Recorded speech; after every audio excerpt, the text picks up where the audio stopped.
searching debate about how we position ourselves. What sort of organisation do we want to be? Where are we? So this whole program, this whole initiative about our vision, our mission and our values is about creating that adhesive glue so everyone can understand really what drives us forward, what's going to be our motivation. Admiration is such a strong word. I want people to admire Dnata because the people that work for Dnata send a strong message about how they carry themselves, how they conduct their business. I think we captured everything with that word, admiration. I know there are some airports, as far as in the region, they always try to copy Dnata for each and everything. It's not about being the absolute biggest. It's perhaps not about being the most profitable. We will be profitable, we are profitable.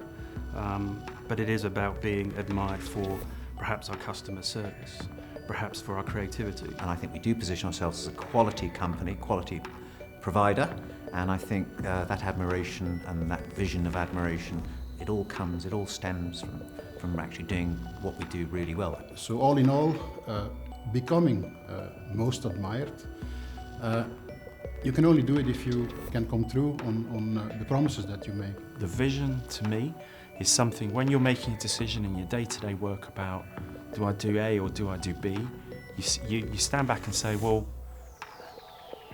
if I want to meet my vision, which should it be? And often it actually makes that decision clearer.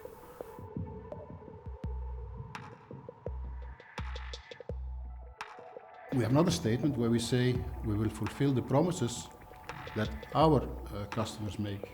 I think everybody knows what a promise is, and a promise is a very personal thing that each of us make, and nobody wants to break their promise. A tough one, but we have had tough questions before, we have tough challenges before, and I'm sure that this one also will make it come through. It's not something that's going to happen overnight, for sure.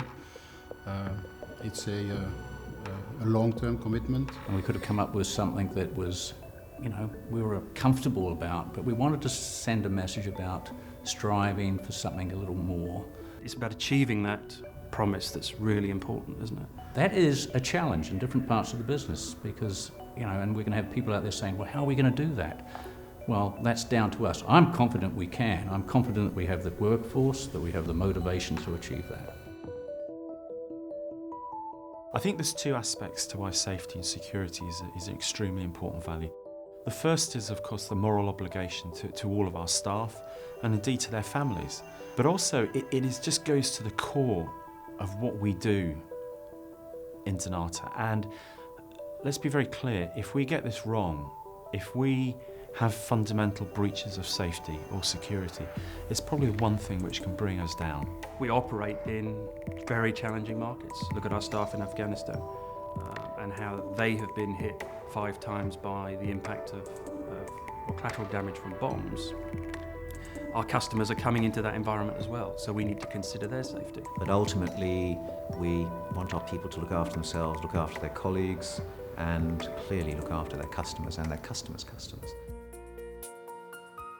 Well, there's nothing wrong with being performance-driven. If you are a service-oriented company, performance is automatically one of your parameters. We have to be always ahead of the world, ahead of other ground handling companies. We have to get the service right and consistent day in, day out, meeting the standards set by our customers.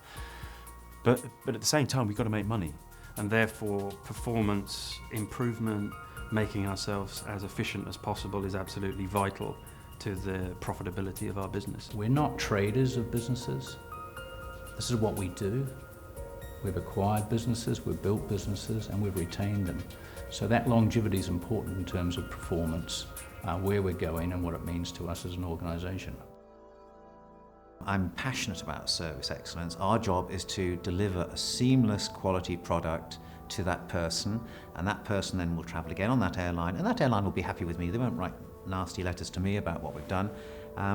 And it all comes together, and it's about providing seamless, quality and consistent service. Service quality means the efficiency and the consistency with which you can deliver a service. If you do it in an efficient manner, automatically you improve your performance, your productivity, because you reduce the amount of rework that is needed to deliver that service. Well, I think service excellence speaks for itself, but rightly or wrongly, consistency is everything. I know you can push back 99 aircraft for an airline customer, but if the 100th goes wrong, that's the one that everyone hears about. Delighting customers, I mean, it's a fairly, we might say, obvious statement. Delight says a little bit more than just delivering a service. It says, gee, they're going to be amazed at this. They're going to be really pleased with what we do. So we're trying to raise the bar. The guy loading the bags is not just loading bags, he's loading something special to somebody. He's taking a present to somebody, or somebody's wedding dress, or an engagement ring. And that really means something to someone. And if you get it wrong, you're really letting someone down. We need to be much better at owning the customer issue, and there are many, not necessarily always our fault, but there are issues that the customer needs resolving. If however you provide value-added services which are unique, which nobody else has, or which, if they copy it, you have already thought about the next dimension and they're always lagging behind, you buy a lot of customer loyalty. Then you've got pride in what you do. Then your customers respond well to it. That's what we've got to achieve. That's what we do achieve, and we've just got to make sure we keep that momentum going. We're trying to set ourselves apart at Dnata from the rest of the pack, from the rest of the global industry. And I think imagination and creativity of our people is absolutely critical to that. Imagination is our target, to be honest with you. And the people whom I am working with them, or they are working with me, they are always try to do their best, try to deliver the best to our client or to our customer. I love the word imagination because it takes it to another step. It says, look, we're not afraid to think outside the box. We have to be inventive as an organisation. We have to continually look at new ways of doing things, whether it's on a process side or whether it's meeting a customer need. So what we're saying is use imagination. And yeah, we're going to fall over occasionally and skin our knees, but we're going to get up again, and we're not going to make that same mistake again. I think that's very important.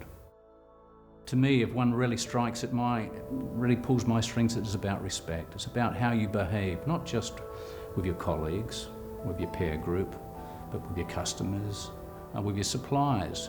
Carry yourself well, treat people well, treat them as you would expect to be treated. Respect and dignity. That creates a flavour and a culture within the organisation, and that's something that we want to continue to push and to build on. Respect is in our culture in this part of the world, and I respect each and every person in the company, and they deserve to be respected. And I am lucky that I have very, very good team around me in this company. And actually, they all work together not as a family, as a group as well. From my own work experience, this is the most culturally diverse organisation that I've ever worked in. And I think we have to embrace that as a real asset for us. We're not soft on our targets, we push ourselves hard, but I think it's also important to remember we're all humans. We're all members of our own family, and I think it's important we recognise that humanity in each other. I personally, I know and I feel if you are very close to your people, they can deliver you the best. Now it's about going forward together as one unit, really focused about why we're here, what we're doing. In fact, I would challenge every individual within Dnata to say, what does this vision actually mean for me in my day-to-day job? The best way of making it happen is to lead by example, show that you mean what you've written down, and show it at all levels. To be big, you have to take care of your own people, your own employees. I want people to work for Dnata. I want people to actually select us to be the employer of choice. So I think we've tried to make it very concise and maybe even focus down to a few key words. You know, is it about, we want to be admired and we're going to really deliver on promises. I look at where we are today, I look at what we've achieved today through our people, and if anyone can do it, the Dnata team, absolutely, in my heart, I have no doubt we will deliver.